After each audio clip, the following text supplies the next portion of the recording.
Well, hello there. Hello there, ladies and gentlemen, and welcome back, man, to another episode of the Mr. Healthy Habits podcast, the Mr. Healthy Habits show, my show, man. Thank you so much for joining me. And today we are going to talk about avoiding temptations and cravings like pizza and soda and candy and whatever have you. So, first thing I want you to understand is that cravings are really a chemical response in the brain. It's not your fault. It's not that you lack willpower or self-restraint or control or anything like that. It is simply a biochemical response in your brain. It's the secretion of hormones and enzymes that cause you to have these type of cravings. It's not you. It's simply a biological response. So the first thing we need to do is understand where these cravings come from. Now, where does the mental side of these cravings stem from? The mental side of these cravings stem from the fact that it quiets our mind. It's the same thing with alcohol and cigarettes. Why do people turn to alcohol and cigarettes? Because it quiets the mind. Why do we go to the fridge and graze and look for cookies or chips or what have you? Because the act of taking something and putting it in your mouth and chewing it and satisfying that craving quiets our mind. So we know that the battle is largely mental. And that's another thing that we need to establish, that we need to understand here, is the reason why we often have these cravings. It's a chemical biological response of the brain that we have no control over. And also it helps to quiet the mind. The third thing that I want you to understand here about these cravings, if you have given into them over an extended period of time throughout the course of your fitness journey, you need to know that you've trained your brain to act this way. You've trained your brain in such a manner where it is unable to fight off these cravings. It's not you. It's not lack of motivation or self-control or willpower. It's simply the fact that when you have these cravings and there is a choice in front of you to give into it or not give into it, and you've given into it time and time again, your brain is already pre-wired. It's already pre-wired to naturally default towards giving into those cravings rather than abstaining from them and avoiding them. You will naturally go about this in a way where your brain is going to fire in a way beyond your control that is going to default towards going to the fridge and grabbing those chips or cookies or what have you rather than going the other way. So it's important to not beat yourself up about these things because cravings are really something that can be largely out of our control. So now, we are going to go into my 8 tips that I've got. 8 tips that I can give you that I have employed with much success to avoid these kind of food cravings. So tip number 1, you have to learn to be okay with emptiness. Accepting emptiness is a big part of life. It is going to help you in not only your fitness journey, but it is going to help you overall in life to abstain from things that are beyond our control and things that are just not meant for us. See, when we go to the fridge to grab those cookies, it's because we're trying to quiet the mind and satisfy some kind of hole, some kind of emptiness. It's because we're not okay with just sitting on the couch, watching TV, and just being. We need to find some reason, some way to fill ourselves because we feel like that emptiness needs to be filled for some reason. What I'm saying is recognize that emptiness inside yourself and learn to appreciate it, the serenity of it, the calmness of it, and be okay with it. Be okay with it. It's the emptiness in our lives that allows us to open up for new possibilities. Maybe if you leave that emptiness inside you that you would normally feel by quieting your mind with cookies or whatnot, it will allow you to feel that with something else, such as maybe starting a podcast or starting a YouTube or helping your kid with their homework or chores or whatnot. Tip number 2, understanding that this is part of the process and the sacrifice that you need to make if you want to achieve those fitness goals. If you want to achieve a certain aesthetic or simply just lose weight, this sacrifice and avoiding these cookies and accepting this emptiness is just going to be part of it. There's no way around it. If you want one thing, you have to be willing to deal with the other. It's going to be part of it, and it's completely natural and something that we just have to accept. So when you're fighting those cravings, look at the craving, examine the craving, step outside of it, and tell yourself, this is normal. This is part of the struggle. This is part of the fight. And this is the sacrifice and what I need to overcome in order to make this happen. And there's no way around this. That's tip number 2. Tip number 3, specifically when it comes to things like pizza and whatnot, when it's in the house, I know it's extremely hard to avoid, but understand when someone brings in pizza or they order pizza in the office, that pizza's everywhere. I mean, if it's not in your face tomorrow again, it's going to be in your face over the weekend or in a couple of days. In fact, it's so regularly in our faces that in order to live a healthy life, you just have to learn to say no to it the majority of time. You have to learn to say no to it more often, much more often than you give into it. If you give into it even half the amount of time that it's in our faces, you'll never achieve what you want in life in terms of health. You have to learn to say no to these things more often than not because they're so often in our face. And tip number 3.5. Understand that this isn't going to be your last chance that you're going to get to have pizza.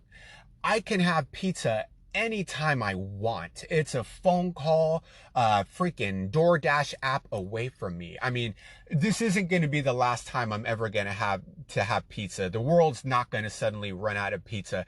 I can order it and have it anytime I want it. So what is saying no this one time gonna cost me? I can have it whenever I want it. That's important to keep that in perspective. Another thing that I've done with pizza, another tip here, I think this is what, tip 4, or I think that other one was a tip. So we're going to go tip 5 here. Tip 5 is to kick it down the road.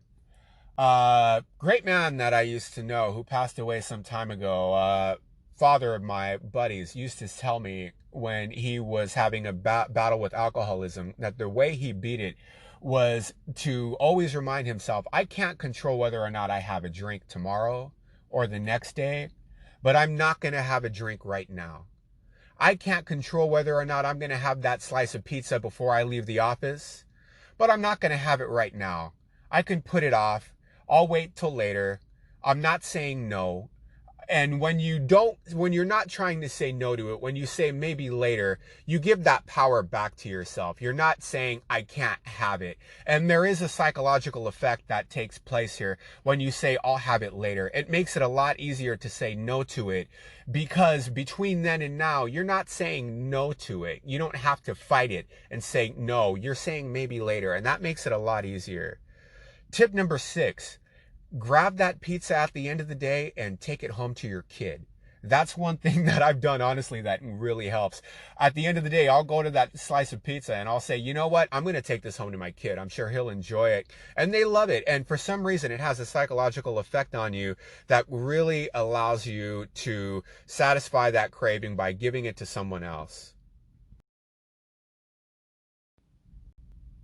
And now, for my seventh tip that I will give to you guys today is Jolly Ranchers, man, and Lifesavers and hard candies. I can honestly tell you that there were many, many nights where I was very hungry. I was very hungry, and hunger pains are also part of it if you have a lot of weight to lose. And Jolly Ranchers got me through many of those nights. That's kind of a cheap and dirty trick, but it does work.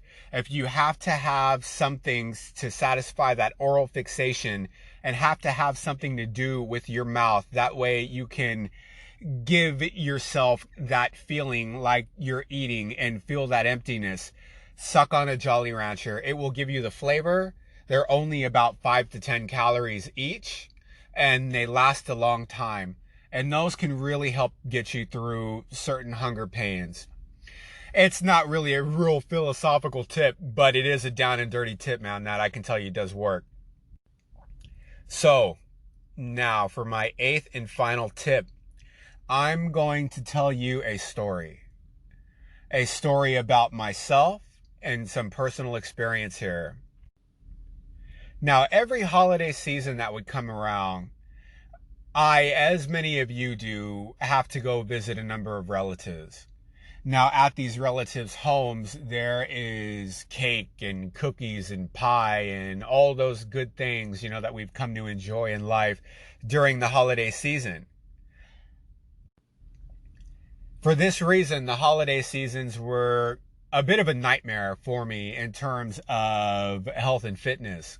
I would spend most of my time during the week killing myself, over exercising and under eating to try to lose weight, to come into a holiday weekend, take a bite of a banana cream pie and lose my mind and end up just over binging and overeating over the course of the weekend, and come back on the scale Monday much heavier than I was the start of the weekend, and have to over exercise and undereat even more extremely just to try to get back down where I was. I know many of you have been there, as I have. I remember one holiday season watching an episode of HBO's Boxing 24/7. And there was a segment in there from Floyd Mayweather. I'm a huge boxing fan, and maybe we'll discuss boxing in another podcast for those of you boxing fans out there. But I'm a big, big time boxing fan.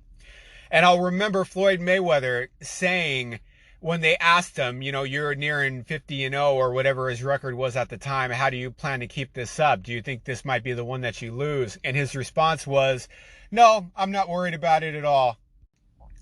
He said, I've been through this before. I'm going to come in here every day into the gym. I'm going to put in the work. I'm going to do the same things that I've done always. And I'm going to go in there and do the fight. And at the end of the day, the results will be the same. So I remembered that. And I told myself, coming into another holiday season, with another holiday coming up that weekend, you know what? I can develop that kind of mentality and that philosophy too. This isn't the first holiday season that I've walked into. This isn't the first time that I've been in a situation where I've had cake and cookies and pie in my face. And you know what? If I go in there and I binge out and I eat a whole banana cream pie and all the cake and all the cookies too as well, at the end of the day, man, I'm going to come in Monday, I'm going to put in the work, and I'm going to be freaking awesome. And at the end of the week, the results will be the same. I've been here before. I've been in these situations when I've gone in there and have way overate over the course of a holiday weekend. And you know what? I didn't die. I didn't wake up the next day 100 pounds heavier. I still did what I do, and at the end of the day, still continued to lose weight. Overeating like that wasn't the end of my fitness journey, and it won't be the end of your fitness journey either. realize that if you do head into a holiday season or an office party or whatnot, and you do end up binging out on cake and cookies and pie, yeah, you're going to gain a little bit of weight over that weekend, but that's not going to be the end of your fitness journey. You know, you're not going to die. It's not going to kill you. And you're not going to wake up the next day having gained 100 pounds like I thought I was going to do ridiculously. Now, whenever I go into these situations, I remind myself, I am who I am. And at the end of the day, just as Floyd Mayweather said, I'm going to put in the work, I'm going to achieve the results, and everything is going to be the same. This isn't going to be the end of my fitness journey, and it's not going to kill me. I'm going to continue to go on and be awesome regardless. And you know what happened going into that holiday party that weekend? I walked into it with that mentality, and it was almost magical how the cravings to go on and eat practically a whole freaking banana cream pie to myself were gone. I developed that philosophy, and all of a sudden it was just like magic. The cravings had disappeared because I had accepted it. I had told myself, so what? So what if you do this? You're still going to go in there and you're going to be awesome, and this isn't going to change you. It's not going to end your fitness journey. It gave me the power back and took the pressure off. And by doing so, I was able to let go of those cravings and desires for that food somehow.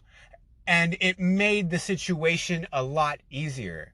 So that is my 8th and final best tip for you, is just to know that if you do give in, it's not going to stop you. It doesn't have to stop you. You can still go in there and be awesome and progress in spite of that. Remember that. Thank you guys so much for joining me here today. Follow me on Instagram at philosophical.reminders. Search for the Mr. Healthy Habits Show and you will find me. Follow me wherever you're getting this podcast. Love you guys. And you guys have a freaking awesome weekend, man, as I'm going to as well. Thank you.